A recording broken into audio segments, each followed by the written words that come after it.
Let's get going. All right. It's my anniversary. Oh yeah, happy anniversary. Happy anniversary. Thank you. Happy anniversary. Thank you. How many years? 32. Oh my Nice. gosh. Congrats. Yeah, let's I get got married started. very young. Where's my 16. gavel? Come on.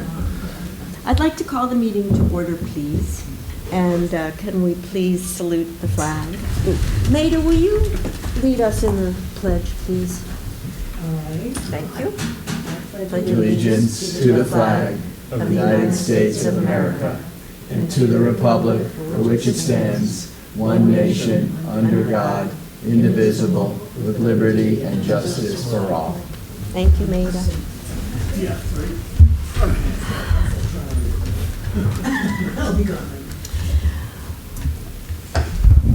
Tonight, we're dedicating the meeting to Frank Buddy Weber, Jr., who passed away last month.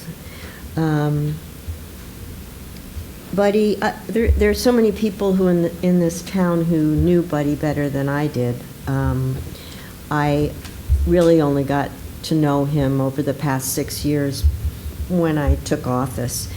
And Frank was a very ardent Republican.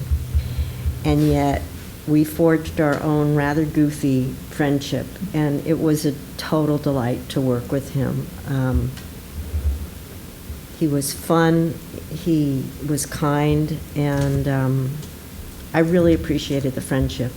It's actually a tiny bit more special when you know that you're coming from, different sides of that arena. But anyway, Buddy was born in Yonkers, grew up in the Bronx and Stanfordville, and graduated from Cardinal Farley Military Academy before attending college at Siena and joining the Army National Guard. Although he worked in several professions and continued his education throughout his life, he most cherished his time in the New York State Police, as well as the time following in his father's footsteps as our town justice.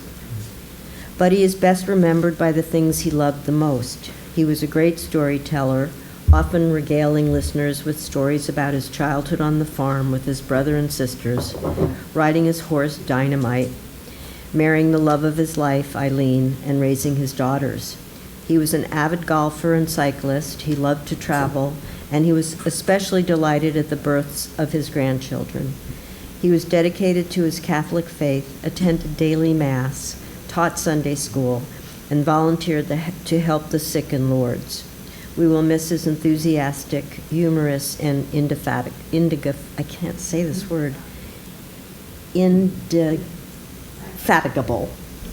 spirit. But he is survived by his wife Eileen, his daughters Catherine and Monica, his son-in-law Matthew, and his grandchildren Caleb and Annie. He's also survived by his brother Tom, his sister-in-law Patty, nieces Megan, Lauren, and Kaylin and their families, his sister Susan, her husband Jim, their children Michael, Casey, and Molly, and their families. He's also survived by many good friends. Thank you. Roll call.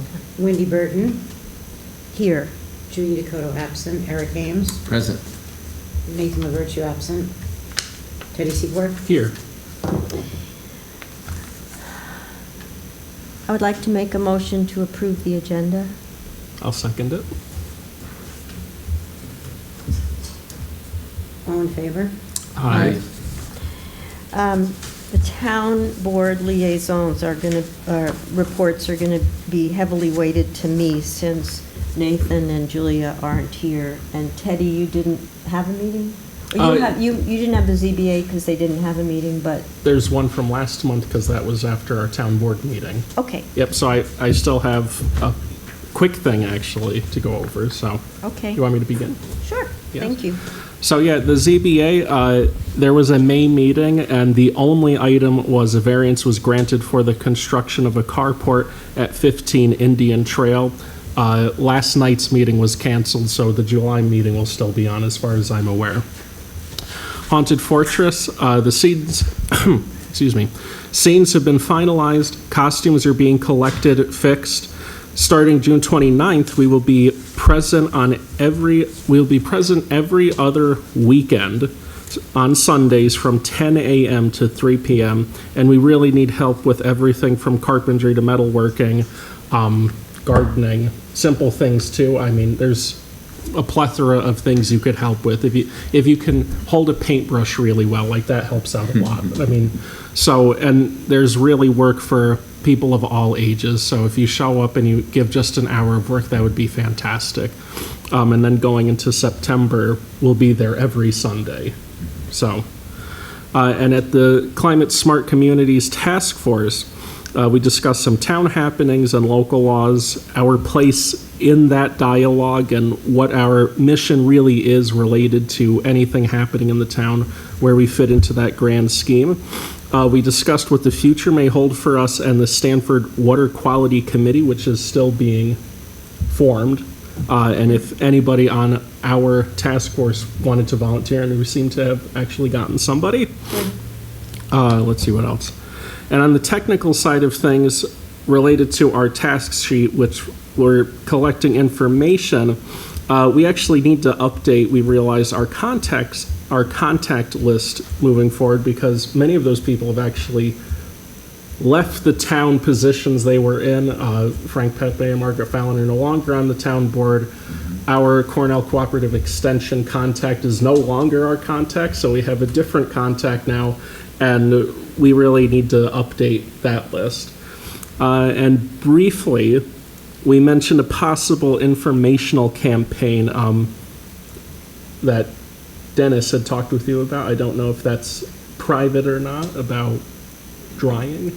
Oh, you mean about the clothesline? Yes. Yeah, no, that was my idea. Yes. Yeah. It was a Wendy idea. Do you want to take any information on that, or? Well, I think we should wait till you launch it. Okay. I mean, do you think it's going to happen soon? It's the summer. We could do it soon. It's raining every day, so it'd be a good time for people to hang their laundry outside instead of using your dryers.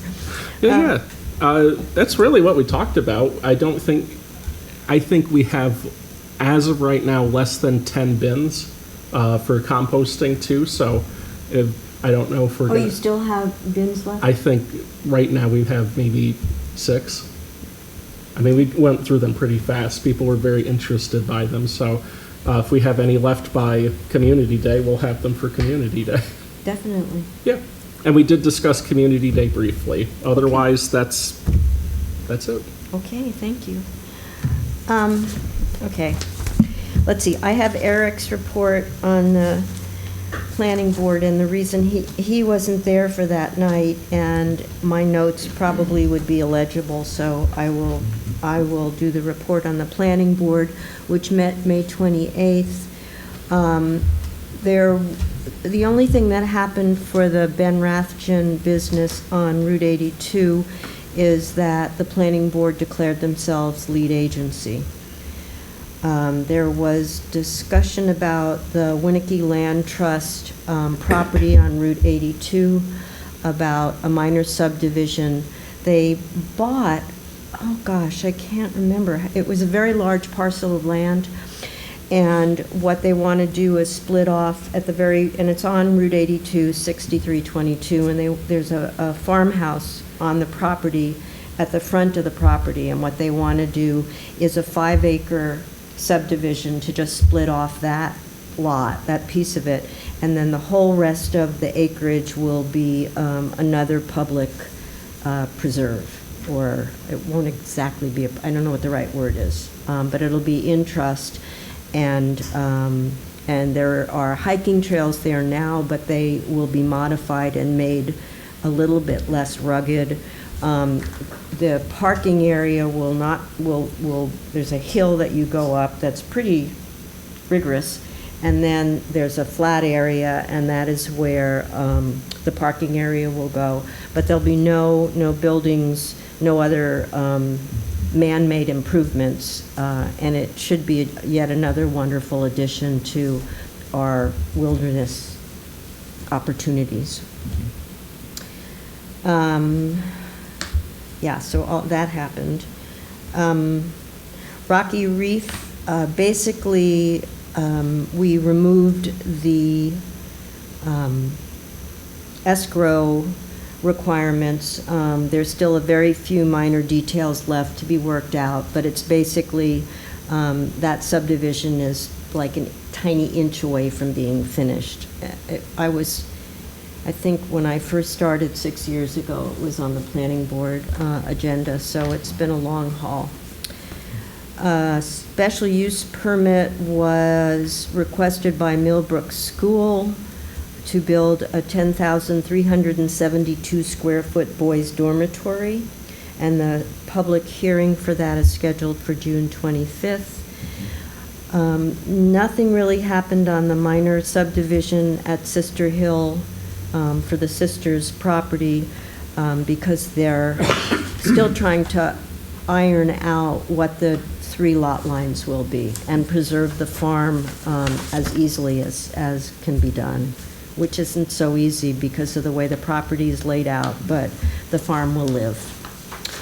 And then there were 2 pre-application conferences, which is just kind of funny because they were both looking to have small bars arrive in Stanford.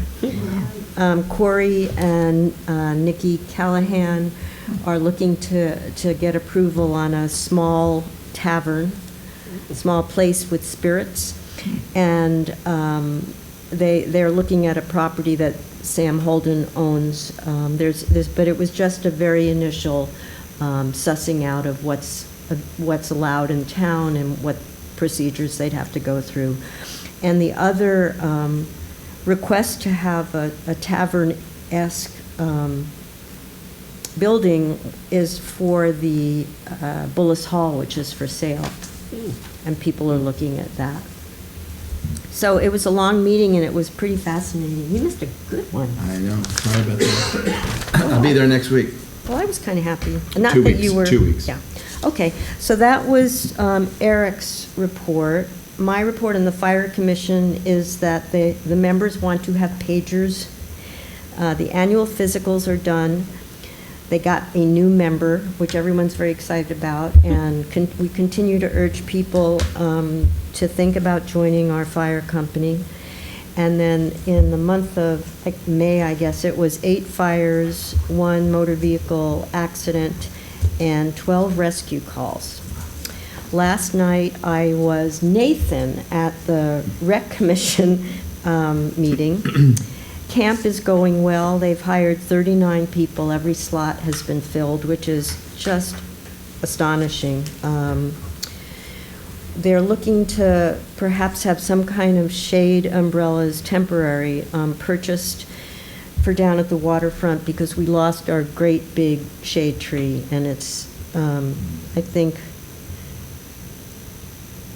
we need something in the interim for this summer, and then next summer there'll probably be, I think there are plans for a bigger shade. I can't remember the word for it, but it's this, like a canopy, and it's more permanent. Programming update. 40 to 50 people showed up for line dancing, and it apparently was a great success. And more importantly, or most importantly, the rec opens on June 21st, so next Saturday. Oh, boy. And then Julia. I'm also Julia. These are very long. It's like she takes minutes like you do. I mean, they're very Excuse me. very thorough, my darling. So I don't even exactly know how to deal with this because I don't think I should read the whole thing. But and in fact, maybe Diane can just give the report because she was there. But there was conversation about Buttercup, the bird sanctuary, and getting. We're trying to get community members involved for volunteer work to help maintain that beautiful facility. The Autobahn, did they lose staff or something? There was one death in the maintenance team, one of the days passed. So they're down to one person that's maintaining the entire property in addition to their other properties as well. So that's why we're needed to join in and help preserve the preserve. Okay. And then the Water Quality Committee, I know Julia we had put out a call to see if people who were interested in either being on the committee or having their water tested. She put out a call to see if they were still interested, and everybody was. So I think we'll have a robust committee, and some of whom have a great deal of experience in water biology. Oh, that's great. Including Charlie Shaw. Natural resources inventory, I'll deal with that in a minute. Right to farm law, I'll deal with that. So that was the CAC in a nutshell. And then my comments. Tonight we're introducing the revised Right to Farm Bill, which has been stripped of all of its zoning regulations and is basically a slightly modified version of the law suggested by Dutchess County. This was in response to the very full meeting we had, was it last month? Yeah, it was last month, about our much larger Right to Farm Bill, and the feedback we got was strongly suggested that we keep the zoning in a separate bill, and in this bill just basically declare Stanford to be a right to farm community with all that entails. So the iteration that is up here for anybody who's interested, we'll reintroduce that tonight. In addition, we'll be holding a special meeting doing an informal introduction of the long-awaited short-term rental law on Thursday, June 26th here. And because we got so much feedback on the Right to Farm Bill, and because we had so many different iterations of the ADU law, which we finally passed, I suggested that instead of presenting a fully baked law that we've also sent to the county and that we've sent to the planning board, that on a law that will have, I think, a great deal of public interest, we're just going to try to have informal workshop meetings open to the public. Really, it's to hear the public's ideas, thoughts, concerns before we take it to the next step and formally introduce it to the town board, because that way, hopefully, we'll eliminate some of the, well, here's the fifth iteration of the law. And we'll get feedback early, which we can then incorporate. So we'll be doing that on the 26th. We want your feedback early in the process. On this law, we're under time constraints, unfortunately, to pass some iteration of the law. So it will be formally introduced after we get feedback at our regular July 10th town board meeting, and the public hearing will be held on Thursday, August 14th. Unfortunately, because of deadlines set up by New York State, we need to pass it in August. So as soon as we have a clean version of the law, which is now, we'll post it on the website. I tried for an hour and a half to post it, and I just don't know how to get that thing up there. So when Julia returns or when Nathan comes home, it'll be up on the website. One last thing of note. On Wednesday, June 18th, the CAC will meet in the Town Hall Community Room to make their presentation of the Natural Resource Inventory, which Gary Levitt started, I guess it's 2 years ago now, at least. I urge you to attend the presentation. If you're on the Planning Board, the Zoning Commission, the ZBA, or you're simply interested in the manifold resources available to this town and how we want to caretake them, I really hope that you'll come and hear the presentation. And then after completing an enormous mountain of work, again, I want to thank Rec Director Lauren Osterman as well as Rec Secretary Sarah Knickerbocker for their Herculean efforts to get camp started this year and to open the rec on next Saturday. And I suspect that's it for me. So, now I would like to open up the floor for privilege of the floor. If you have something you'd like to tell the public or tell the board, just come up to the podium, tell us your name and address for Rita, and then have at it. Hi, I'm Maida Bloomberg, 91 Willowbrook Road, Clinton Corners, and I'm here on the behalf of Stanford, a Caring Community, which is sponsoring an event with the Dutchess County Human Rights Commission. The event is called 100 Cups of Coffee, which is going on throughout the country, and it's an effort to make people talk to one another. It can be professional, it can be communities, it can be schools, it can be anything. And we decided that was probably a good idea, particularly since a year ago, many of us helped build a playground, and it was one of the most amazing experiences of my life. So the theme of this event, and anybody can attend, there's no agenda other than to talk. We created a playground, what's next? And then the 3 questions are, what do you love about Stanford? How can we better get to know our neighbors? And what would people like to see in the Stanford community? It's Sunday, June 29th, at the Rec, under the pavilion, so even if it rains, it's going to happen, from 2 o'clock to 4 p.m. And the Commission on Human Rights is providing snacks. Thank you, Maida. Thank you, Maida. Thank you. I love that you guys are doing this. I remember 6 years ago, Frank wanted to set something like this up while he was also busy up here. And it's just manifested in a really lovely way. So thank you. Does anybody else want to tell us something? Okay, then. You get a second chance at the end of the meeting, if any of you are still here. So I would like to close the privilege of the floor. I need to close the public hearing on the right to farm law, which we left it open last month. But since we have basically a brand new iteration, how many times can I say iteration in one evening? Iteration. Keep iterating. I'll just keep iterating. Because there's basically a new law to introduce, I make a motion to close the public hearing on the right to farm law, and we will reschedule it. Second. Thank you. All in favor? Aye. Aye.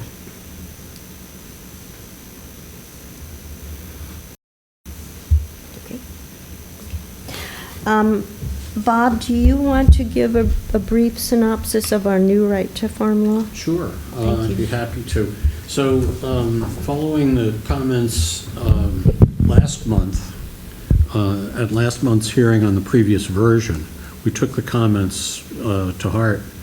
And as Wendy mentioned, we have deferred the zoning amendments for further consideration at a later date. And so this new law is really a statement of an adoption of a formal adoption of the town's policy to right to farm. It does a couple of things. One, it declares the right to farm within, as is allowed by state law, within the agricultural districts, and states that agricultural practices, as long as they are conducted properly, are not to be deemed a nuisance, and basically recognizes that. We also confirm the notice that has to be given to on sale of property that is adjoining or near agricultural land about the policy to encourage development of agricultural land for agricultural purposes, and that the uses may include activities that cause noise, dust, and odors, and so forth. This is the same notice that's required by state law, and it's also in the county code as well. We retain the provisions that create an agricultural advisory committee, and this is also a committee that can be that can assist in mediation of disputes that may arise, and we lay out a procedure for mediation, so that decisions can be so that issues can be reconciled locally rather than being presented up to the Commissioner of Ag and Markets and resolved by the state in Albany. We retain our local board and local process in our community, which is certainly desirable, and that proceeding can, if the individuals are unable to resolve things before that committee, it can be appealed to the town board, again on a non-binding mediation basis, to resolve the dispute before it might have to go to court or to the state. Also, we retain the provisions in this proposal for the posting of and display of right to farm community signs at 4 places on the major roads as you enter the town, north and south on Route 82 and Bangor-Lamini Road and Bull's Head Road. So it's really quite simple. It does not affect zoning, so it's a much simpler codification, and it's based largely on the form that's recommended by county in the county's right to farm plan. So we introduce tonight, but it does require a public hearing. Yes. So, Rita, the resolution is, this would be 6A, right? The resolution number, yes. Yeah, 6A is the resolution, 6A of 2025, the introduction of local law number 4 for the year 2025, a local law adding chapter 126 to codify the right to farm. So I make a motion to adopt this resolution. I'll second it. Is there any discussion? Nope. I need roll call, please. Well, you have to, yes, I'll set the public hearing too, yeah, as part of it. okay, Wendy Burton, yes. Nathan LaBerge, absent, Color absent, Eric Ames, Yes. Teddy Seaborn, Yes. And I make a motion to set the public hearing on July 10th. 10th? Yep. July 10th. Second. July 2nd? No, second the motion. It's July 10th is the date. all in favor? Aye. Aye. And as I said, this should be up on the website very soon, and there are copies available in Rita's, hard copies available in Rita's office. I also would just like to say that this takes care of another one of the tasks that were set forth in our comprehensive plan. So I'm very proud of that. Then the second local law, all I'm going to do on that, the short-term rental law, is make a motion to set the special workshop meeting for June 26th. I'll second your motion. Thank you. At what time? 7 o'clock, please. Okay, second. Yes. All in favor? Aye. This law, it's basically about 10 pages, so I'm definitely not going to read it.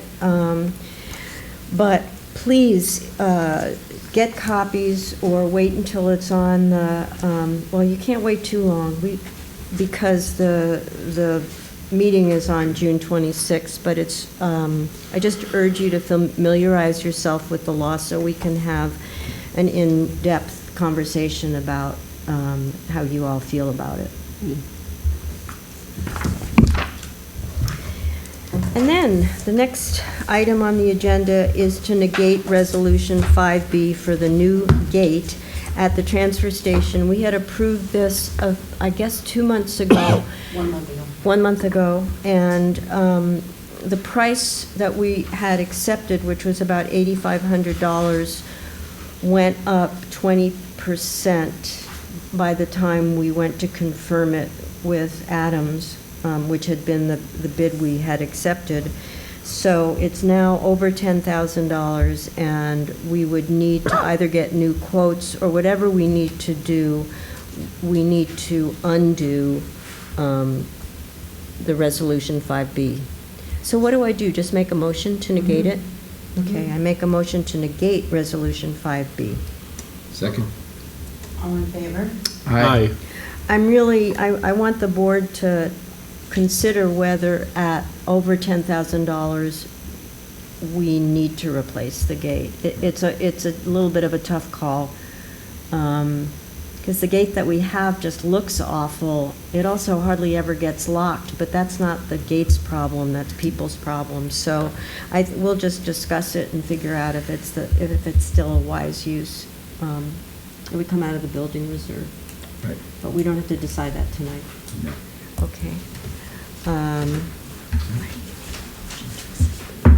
Okay. I'd like to make a motion to accept the minutes of May 8th, 2025. I'll second it. All in favor? Aye. Doreen says thank you. We say thank you to Doreen. She did a great job. She did a great job. I'd like to make a motion to approve abstract number 5 for June. The general fund spent Excuse me, I think it should be number 6. Sorry about that. What's number 6? Approval of abstract number 6 Oh. for June.